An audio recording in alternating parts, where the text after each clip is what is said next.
We have already discussed the pros and cons of monohulls, the great benefits and issues with the twin-hull vessel, more known as a catamaran. But now it's time to talk about the trimaran and why it's way better than you think.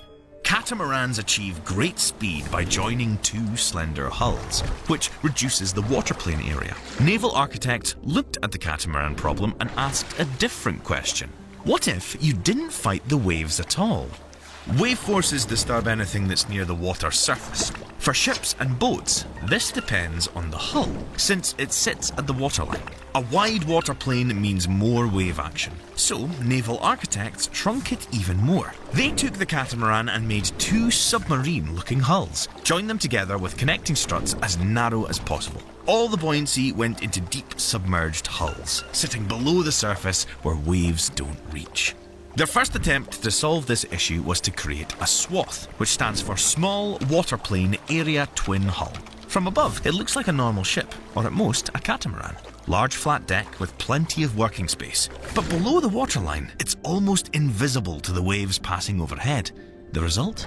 Near perfect stability. A SWATH ship in rough seas barely moves. The deck stays level without rolling and pitching violently, while nearby vessels are getting thrown around. Just a smooth glide as the ship rises and falls with the swell. For research vessels, stability is essential because you have a lot of people on those vessels who are not sailors. They're not used to the sea, so they can easily get seasick and can't collect data.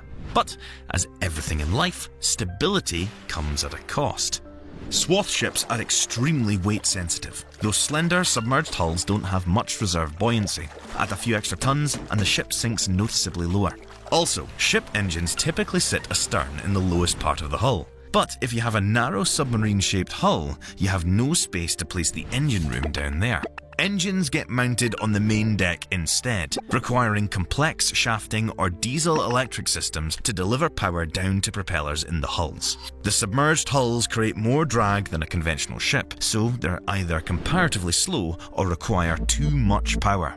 SWATH works brilliantly for its niche. Research vessels, pilot boats, offshore oil rig support. Anywhere you need a stable platform more than you need speed or cargo capacity. So far, we know catamarans are fast, but structurally weak and unstable in rough seas. SWATH ships are stable, but slow, expensive, and can't carry cargo. The next attempt to solve these was to add a third hull. One central hull with two smaller outriggers, called amas, sitting on either side. The center hull does the heavy lifting. It provides 90 to 95% of the buoyancy. The amas barely touch the water. They're not there to carry weight anyway. They're there for stability. Monohulls face a trade-off. You want a skinny hull for speed, for less resistance cutting through water, but you also want width for stability. You can't have both. Remember that a wide hull gives you stability because it increases the distance between your center of buoyancy and your center of gravity when the ship heels. The wider the hull, the more righting moment you get when the ship tilts. But wide hulls create more drag and increase fuel consumption. Trimarans solve this by separating those functions.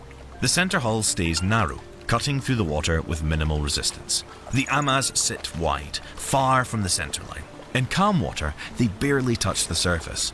No buoyancy yet.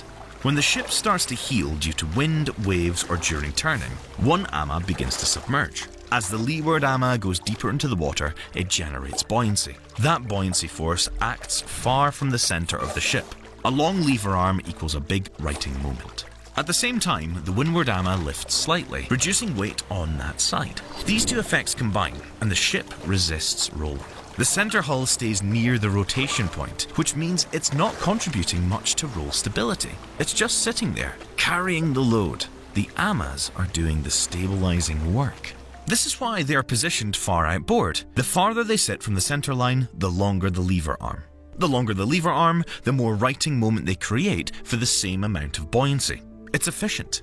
That's why amas need to be positioned just correctly, and they don't need to be large. The center hull is long. This reduces pitching in waves, and they smooth out the ride. And because the center hull is narrow, it cuts straight through the waves instead of slamming into them. Less impact, less stress on the structure. Deck space is another advantage. Catamarans have a large gap between the hulls. That gap needs a strong structure to bridge it, which makes it expensive, heavy, and complicated.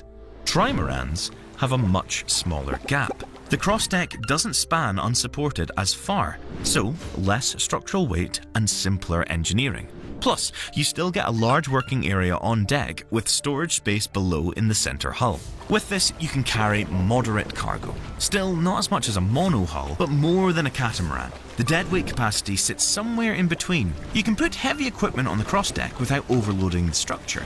Cranes, helicopters, weapon systems. The shorter span handles it, which is why navies got interested. RV Triton was one of the first, the world's largest motor-powered trimaran, with a length of 90 metres and beam of 22 metres. It was a technology demonstrator ship for the Royal Navy, to be used to quantify the structural and seakeeping performance of trimarans. Aker Arctic even looked at trimarans for icebreaking. The wide configuration could cut broader channels through ice using less power than a conventional icebreaker. But commercial shipping stayed with what it knew. Monohulls for cargo, catamarans for ferries, SWATH for research, and trimarans for specialised military roles.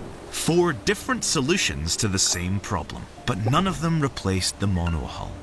So, where does that leave trimarans? Well, they're a hybrid, somewhere between a monohull and a catamaran.